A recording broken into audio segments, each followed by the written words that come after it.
Hello everyone. In today's session, I'm going to cover disk scheduling. Outline of today's lecture are introduction, algorithm of disk scheduling like FCFS, SSTF, SCAN, CSCAN, multi-level queue scheduling, and system call. Let's see one by one. What is disk? Disk can be hard drive, disk can be CD, disk can be floppy, disk can be your pen drive. Through the disk, we can read data, we can write data, and we can retrieve the data. The structure of disk is like this figure. The disk is having various tracks, start from 0 to 199 or as per the size of disk. This track is divided into such kind of small sectors. There is one spindle. Around this spindle, the disk is continuously moving, and this arm is having read-write head. This read-write head is responsible for reading, writing, and retrieving the data. This read-write head is not going to touch our disk. If it is touching, the scratches will occur, and this is known as a bad sector error. Now see how it is going to schedule, means whatever data I want to retrieve or read or write, in which sequence it will go, that is known as a scheduling. There are various scheduling methods. We have gone through the process scheduling. What we were doing in process scheduling, we were maintaining one queue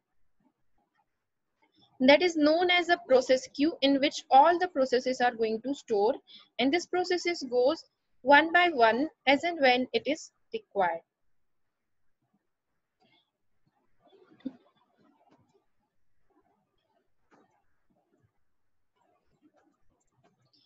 Here also we are maintaining one queue, and as per this queue our processes, or we can say not processes, but our input output requests are going to handle.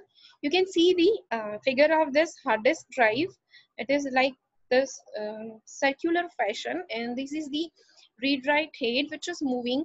It is moving back and forth from sector number 0 to sector number 199.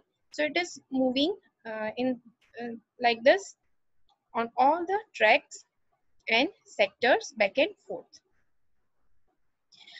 Let's see in which sequence this read-write head is moving. First method is first come first serve. This method we have already learned during the process scheduling. You all are aware that the request which come first has to serve first in first come first serve scheduling method, right? The example is given. We have a given list of requests for the disk input output 0 to 199. Blocks on a cylinder are 98, 183, 37, 122, 14, 124, 65 and 67, and the starting point is 53. First we have to draw one line. Our disk is in a circular fashion, but I'm drawing it is in a straight line, so I can calculate the example easily. First I have to take 0, and then I have to take 199.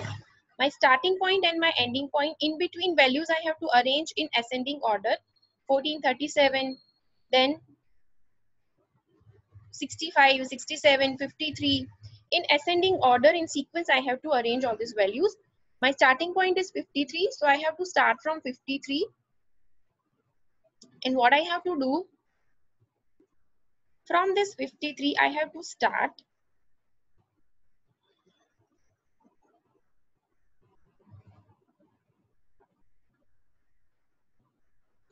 And I have to serve the request in whatever order the requests are coming. First is 98, so from this 53, I have to solve this 98. And from this 98, I have to solve this 183. Then from 183, I have to solve this 37. Here you can see the 37. Then I have to solve this 122, then 14, and 124, 65, and 67. So in whatever order it is arrived, it is going to solve. Now what is the problem? We can observe that 53 is going to serve 98 and 183. Even though 37 is nearer to the 53, it has to wait, and we have to do big jump from 183 to 37, which is actually not a good idea. So this kind of problem occurs with the first come first serve scheduling. Now the next thing is we have to count the total head movement. Total head movement, for counting total head movement, we have to subtract the smaller value from the larger value. So first we have to subtract 53 from 98. Then we have to do the subtraction between 183 and 98. Then we have to do the subtraction between 183 and 37. Then we have to subtract 37 from 122. Then we have to subtract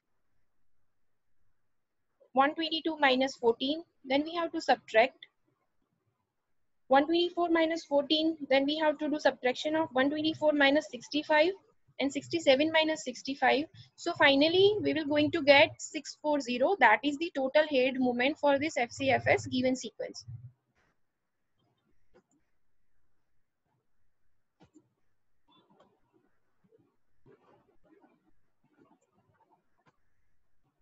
Next algorithm is shortest seek time first scheduling method. Here shortest seek time doesn't mean we have to take smaller value, but it means the value which is closer to our starting point that we have to consider. Our starting point is 53. There are two values 37 and 65. From this value we have to consider the nearer values. So 53 minus 37 we have to do, and 65 minus 53 we have to do. So we can say that subtraction value of 53 and 65 is lesser than the 53 and 37. So my next point is 65. Then I have to take 67. From the 67, again I'm having two choice, 98 and 37. So here you have to do the subtraction of smaller value from the larger value, 67 minus 37. And here 98 minus 67, I got subtraction 33 here, I got subtraction 30 here. So I can say that 37 is nearer to 65. So to 67, then 98. So from this 67, my arm will move here, and my next point is 37. Again from 37, I'm having two choice, 14 and I'm having choice 98. I have to do subtraction of 37 minus 14 and 98 minus 37. Here subtraction is 23, here subtraction is 61. So we can say that this value 14 is nearer to 37 than 98. So my head will move to 14. From the 14, my head will move to the 98 because there is no other choice. Then 98 to 122, 122 to 124, 183. So in this way, we have to find out the shortest seek time and move the read write head. Now, what is the issue here? What is the problem here? We can say that this is the better algorithm than FCFS, but we can't still say it is the optimal method. Why? Because every time we have to calculate the nearer value. So this calculation will going to increase the implementation complexity of this algorithm. The next thing is we have to count the total head movement. The same method we have to subtract the smaller value from the larger value, and finally we have to do the total of all the values, and we will going to get 236 cylinders as a total head movement. The next method is scan scheduling algorithm. Scan scheduling algorithm is known as the elevator algorithm. What it will do, it will servicing request at one direction, then it will move to the next direction. Here you have to check it out whether direction is given with the example or not. But here what it is telling us, we have to consider the example and the disk start at 53 and it is moved to the direction of 0. It means smaller values. So 53 has to first serve 37 and 14. After serving in this direction, after completing all the data of this direction, it will move to the next direction. In next direction, we have to serve 65, 67, 98, 122, 124 and 183. Now what is the problem here? Until it will servicing all the requests in one direction, the other direction value has to wait. It turn will come once it will finish into one direction. So sometimes it takes lots of time. Same way in shortest seek time first, whenever servicing the shortest request from the 53 to other values, this is the 183, which is the larger value. It has to wait until all the values are going to finish. So 183 will going to get starvation. Same way, if I have serviced the request, if the request is given like that, we have to solve the large size first. We have to go towards 199, then 53 will solve every values up to 183 in this direction, then it will go for the two values in next direction. So this two values has to wait until all the requests are going to fulfill. Here same way, when it will go through the one direction, the other direction is going to have a larger waiting time. Now we have to calculate the total head movement as we have calculated in FCFS. Everywhere the total head movement count will remain same. Okay. So the can move in one direction and service all the requests immediately. But while returning in reverse direction, it does not serve any request since they have been serviced recently. More of the request is at opposite end will see an algorithm that wants to go to the other end directly. The next algorithm is circular scan, or we can say C-scan. This algorithm is modified version of the scan-disk scheduling algorithm that deals with the inefficiency of scan algorithm by servicing the request more uniformly. Like scan algorithm, C-scan moves the head from one end servicing to all the requests to the other hand. However, as soon as the head reaches the other end, it immediately returns to the beginning of the disk without servicing any request on the return trip and start servicing again once reached to the beginning. This is known as a circular elevator algorithm. Let's see through the example. See here, we have to start our request from the direction of 199. So from 53, it is going to solve 65, 67, 98, 122, 124, and 183. Once it reached to the 183, it will directly comes to the beginning of the point. In some example, what they have done, they have taken this point up to 199 and stretched up to beginning, means up to 0, it will come. In between, from this, in this example, I have not considered 199 and 0, but 183, my last point. From this last point, it will directly come to my first point. In between, it is not going to solve anything. It will directly come in a circular fashion. The beginning, from the end, it is coming to the beginning, and then it is going to solve the next values. So this is the difference between the C-scan and circular scan. It does not do a reverse trip, and it will directly go to the beginning as a circular queue. Here total head movement we got is 153. Now the next point is multi-level queue scheduling. This point is related to the process scheduling, not a disk scheduling. We know that our laptop is having many processes. There are interrupt, there are Microsoft Word in which we are working, there are we can say media player in which we can see the movies and other processes in foreground as well as in background. Up till now, what we were doing, we were having one single ready queue in which we all processes are resides P1, P2, P3, and according to the given fashion like FCFS, round robin, priority queue, it is going to given to the CPU for the execution. But in multi-level queue scheduling, as the name suggests, multi-level queue, we are having more than one queue for more than one type of processes. The type of processes are system process like interrupt.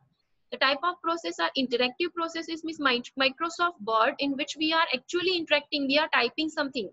Batch processes means the process which is in form of batch. We don't have to interact until the output will come. Finally, we will collect the output. So in this figure, you can see there is one separate parking space for the car. There is one separate parking space for the bike. There is one separate parking space for the other type of vehicle. Here we are having separate queue for all the kind of processes, but that is fixed. So until all the processes of one queue will not going to finish, the second queue process will not start its execution. If I'm having 4 processes in this system process, 1, 2, 3, 4, P1, P2, P3, P4, until this 4 processes complete its execution, the next P5, P6, P7 and P8 process of this Q2 will not begin the execution. So they have to wait. Sometime it is going to take lots of time, and this is suffering from the starvation. Now what is the solution? The solution is multi-level queue feedback scheduling is the solution. Here feedback is given.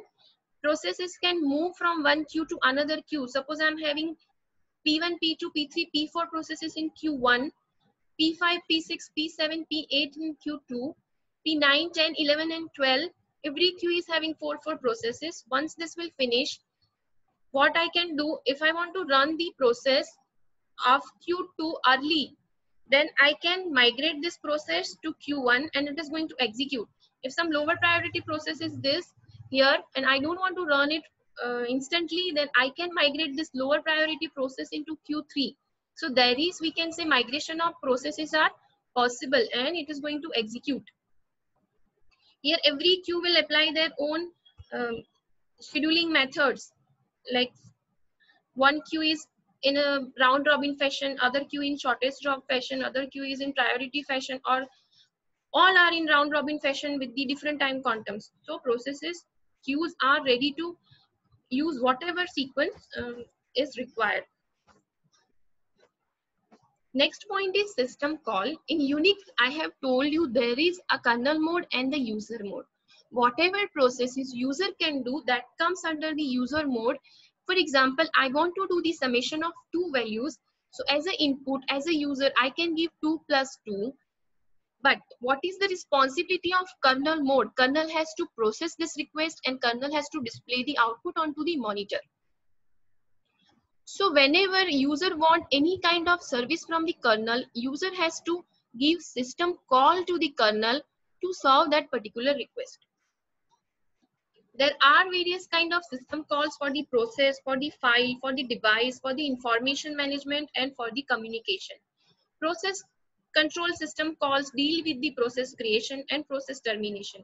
File management, we can create the file, read, write, open, manipulate the file. In device management, we are having device in which we can write down, we can store the values. Information maintenance comes under the transfer of information between the operating system and the user program. Communication, in which it means we can create and delete a communication connection. If you remember that we have used chmod command during the Unix file, we have used chmod for giving or changing the permission of a file. User group and others read, write, and execution permission were there. Chmod 777 we have used. This is nothing but we can say one system call for changing the permission of file. Same way, suppose I want to create one process, then I have to give fork system call. This fork system call will create two child process from one parent process. If I'm having P1 parent process and I apply the fork command, then it will going to create two child of P1, P2 and P3. These are the child processes of process P1. For exit from the process, user has to give exit system call to the kernel. For waiting signal, user has to give wait command. For file management, user has to give open, read, write, close. These are the various system call which is given to the kernel through the user for getting the service done by the kernel. This is all about today's lecture. Thank you very much.